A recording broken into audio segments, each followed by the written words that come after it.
Šilalės Lopšelio darželio žiogelis ančiukų grupės 4–5 metų amžiaus ugdytiniai sukūrė kūrybinį darbą, kurį pavadino "Skiriame tau savo širdelę". Ugdytiniams padėjo pasiruošti ikimokyklinio ugdymo mokytojos Inga Mylimienė ir Rasa Žygaitienė.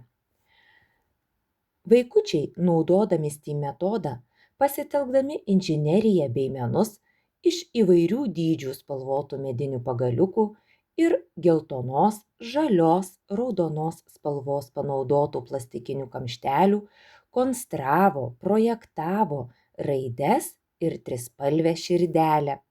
Iš raidžių ir trispalvės širdelės sukūrė šūkį "Mes mylime savo gimtinę", kuris atspindėjo vaikučių meilę, pagarbą savo gimtajai šaliai.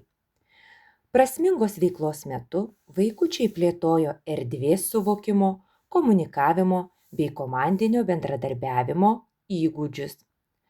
Aptariant veiklą, ugdytiniai dalijosi mintimis, jog nelengva buvo įveikti šį išsikeltą iššūkį, nes pirštukai dar visai nedideli, o visiems labai norėjosi, kad raidelės ir širdelė būtų meniški, gražūs ir žinoma tikroviški.